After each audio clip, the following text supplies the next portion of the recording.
Гомерлеккә дип сайлаган ярым. Минем ышанычлы кыям, мәңгелеккә ташлап, ник кенә бик иртә китеп бардың.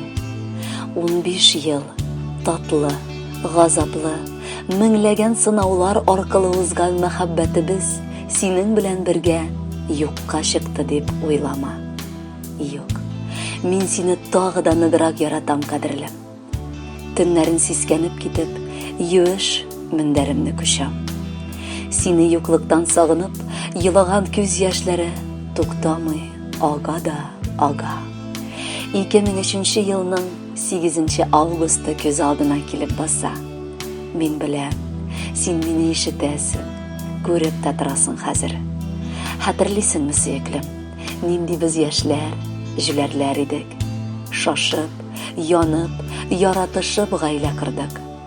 2 елдан соң беренче кадерле улыбыз, султаныбыз дөньяга аваз салды. Матур чаклар иде бу. Үз фатирыбыз да, өебез дә юк килеш бер җирдән икенче җиргә күчеп яшәдек бит, алтыным. Тик бу авырлыкларны елмаеп кына искә алам. Чөнки алар барысы да синең белән бергә үтелде. Исеңдәме? 2011 елны үз өебезне төзи башладык. Әйе, яртылаш дәүләт булышты, тик бөтен тырышлык синнән иде. 2012 елда икенче улыбыз, Илнарыбыз туды.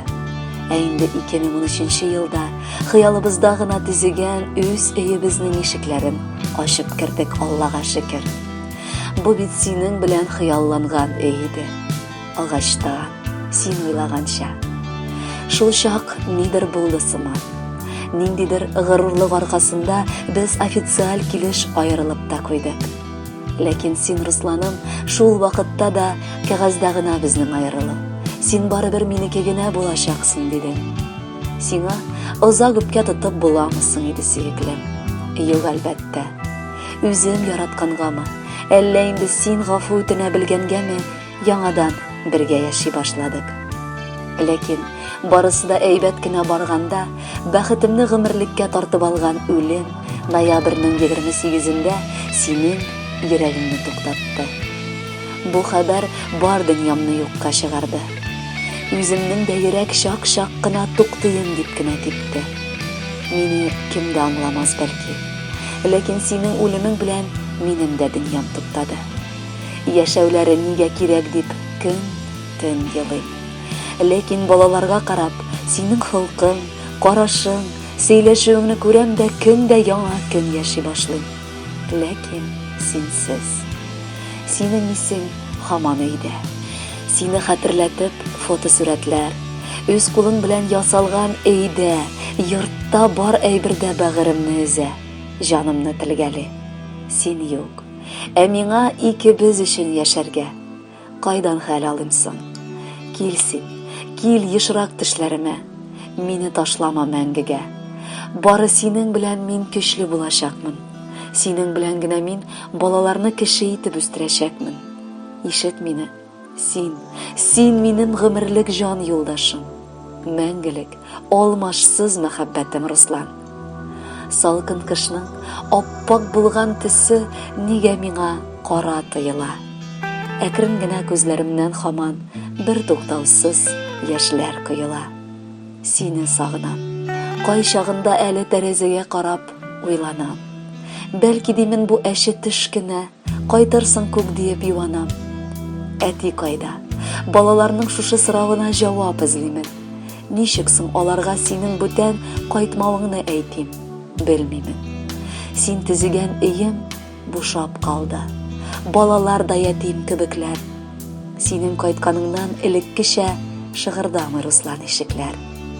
Тынычлан син диләр. Вакыт узар, ул үз эшен эшләр, дәвалар. Тик белмиләр, ялгышалар алар. Минем хәлне югалтканнар аңлар. Минем сөю сине ортагына, юксынуым көннән-көн үсә. Ә сагыну хисе бәгырьләрне, җаннарымны меңгә бит кисә. Зиратыңа барып карап торам. Дәшсең димен, ә син дәшмисең. Әллә инде җаным сагынуымны, шашуымны тәмам белмисең.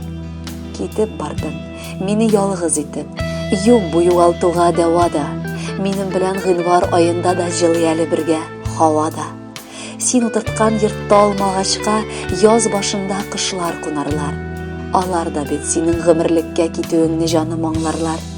Син борчылма, мин көчле булырмын.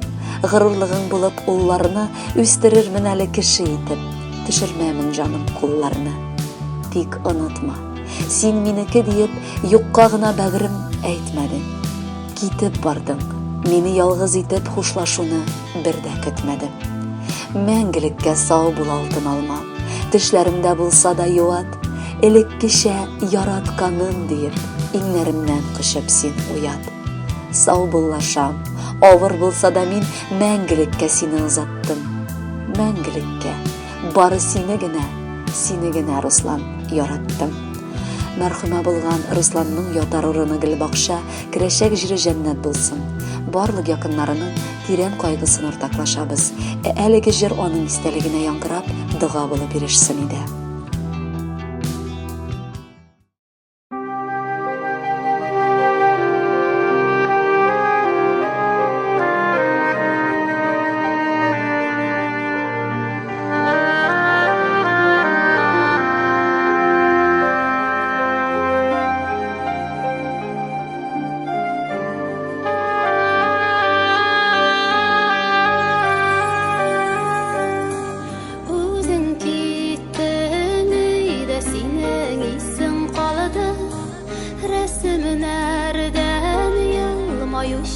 Төсің қалады, сенің қолың тиген бүтін нәрселері, яраланған жан үзәр үшін қалады.